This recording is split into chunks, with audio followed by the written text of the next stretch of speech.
last day, 16th of July. A beautiful duck has come. So still in Mashpee. I'm gonna be seeing my son this morning and then heading back to North Carolina. So as I was sitting here and pondering, what am I gonna say? I do want to do this contemplation. What I want to say ties to the soul. So when Simeon prophesied over Mary when Jesus was in her womb, he talked about Israel, but he talked about, at the end of his words, he said that his purpose would be the revelation of heart, the revelation of the soul. And when I think about Restoring Human 1.0, places like this fit that model of where can I go to hear God? Where can I go to put Humpty Dumpty back together again in the soul? Who's gonna bind up my wounds? Where can I go? Now, certain people have been rescued in the midst of chaos, but then there's the quiet time. Then there's a time where everything slows down. I was talking to these folks last night. It was beautiful. We were talking about, I said, we should walk more. Like, not about like the exercise side of it. I mean, there's a side component, a side benefit. But when you walk, everything slows down.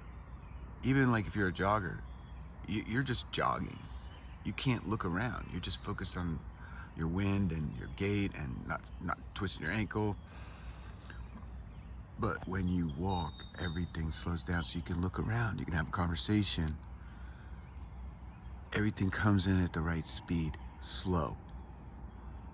And I'm one of those ADD type guys that likes to look at a lot of things. You know, look at this, look at this, look at this, scan, scan, scan. My brain was made for this age.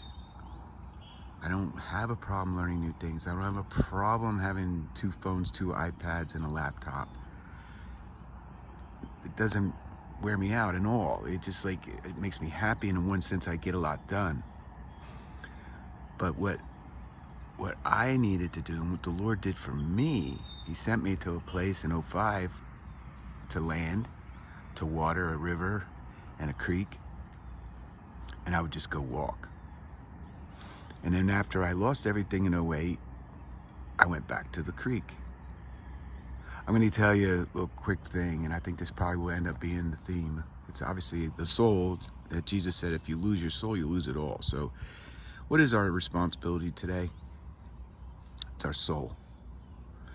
Above all other responsibilities, if you're a mother, father, business owner, CEO of a big company, what's the most important responsibility? It's your soul. That's your treasure. Jesus wants to occupy your soul. He wants to sit inside of your soul. He wants to reveal things to you. He wants to help you deal with things so you're not either, you know, bitterness everybody knows about. But what about regret? That is subtle. Well, what if this and what if that? And no, I could do a lot on that because I've missed the boat where I could have been really doing some great things, you know, visible. You know, people say, oh, he's so good at stuff. That was not my portion. It was another plan, and it was about my soul. Fame and fortune is not about your soul, is it? People don't dream about having a great soul. They dream about money and cars and planes and beautiful people and owning a lot of stuff and running things and telling people what to do. That's not their soul. So, in October, I think it was the 6th, 2008, I decided to shut everything down, shut our ministry down, shut our little cafe. We put in a second building because they kicked us out. Not because we weren't paying rent, but because they just didn't want us downtown in our little town. And I had all these shows booked on MySpace. And these bands came for like 4 months. And we did coffee, we couldn't do food. And we tried to keep it going. We felt obligation. We didn't have an obligation, but we felt it. I don't know why. That's our problem. We're obligator people. And so after all this had to be shut down by almost losing one of my children, could have got run over, but I screamed. I didn't even know what I was saying. I said, shut it down, shut it down. And then what I did was, I think it was the next day, I grabbed my Bible, some bread, and some wine, and I went up into the mountains, Blue Ridge Mountains, 3,000, whatever it is. And I just told my wife, I said, I gotta disappear. And so I just drove, and kept going up, and I found a little area where I could park my vehicle. And I just started walking. And eventually I came upon a nice, really wide stream with a waterfall, gorgeous waterfall. And I just parked there because I like waterfalls, most people do. But then as I was looking at the waterfall, I said, where's that water come from? What's its source? Where does all this water come from? Like, I'm looking at this lake, Mashpee, where does the water come? The neighbor lady, we were over here talking a couple days ago, and I said, where's the water come from? It's just things I care about. Like, oh, it's two sources. There's one down there, and there's one over here. It's a figure 8. It has fresh water. Look at how clear it is. Where's the water come from? So I have this curiosity. You should have that too, and it'll help you. Like, be curious. It'll get you in trouble, but it'll also open up things.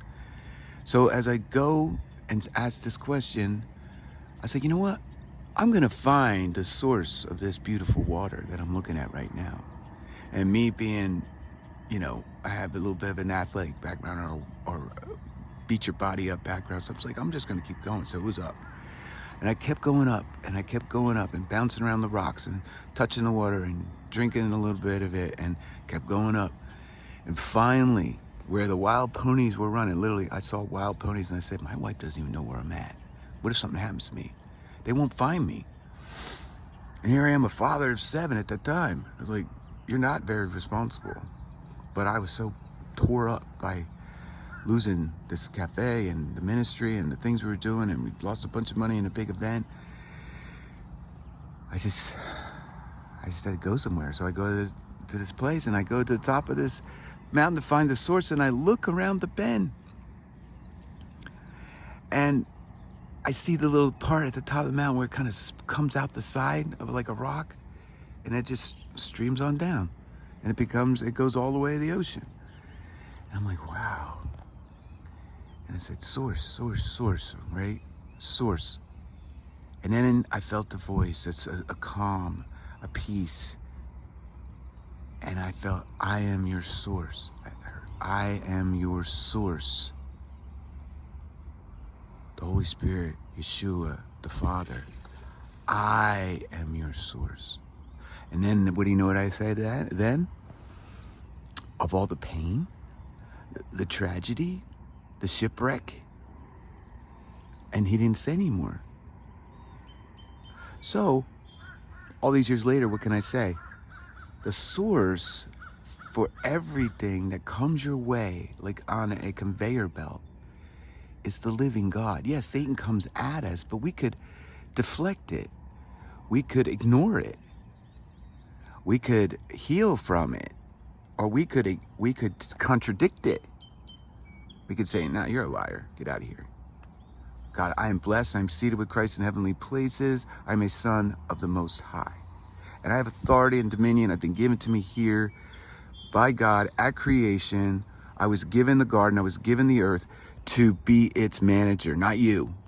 I'm made of the dust. You're not made of the dust. Thus, I'm made of the dust. Therefore, I am in charge of the dust. This dust is under man. The fear of the animals, the birds and the fish and anything else should be for man, not for the lion or the snake. See that? You notice how that the snake, right? People are afraid of snakes. Why are you afraid of snakes? They fear us. We are the caretakers of the earth. We have dominion Yes, we don't own all the land with a title. But what I'm saying, it's in your heart. It's in your soul. Somebody is a caretaker. These people here are caretakers of their property. They're caretakers. They're stewards. They don't own it. Yeah, they had to pay their money, but who gave them the job? Who gave them America? Where'd the prosperity come from? The source is God. The source, He is over everything. He is in everything. Medicine, even the crap show guys, we're going to take good out of that. We're going to find the good in all their research. God's going to use that technology that they've come up with to mess with us for good. Or we're going to shit can it. But we're going to get the theories and the ideas, and we're going to be able to, if we keep our soul, if we stay in the right mind, if we speak truth to our friends and neighbors, truth and love, if we move forward and don't sit and stop and give up and despair. If a lot of us were sleeping, or a lot of us were put aside for a season, well, it's probably time to wake up. It's probably time to get moving mentally, emotionally. First, you know, to go physically. It's your heart first. It's always your soul first. So restoring human 1.0 is about getting your soul healed up, put all the furniture back where it's supposed to be, put Jesus Christ at the center, and just sit and wait for instructions. May God richly bless. Shalom. One more thing. I'm just going to sing Amazing Grace for Anna. Amazing grace, how sweet the sound that saved a wretch like me. I once was lost, but now I'm found. I was blind, but now I see. May God richly bless all you saints.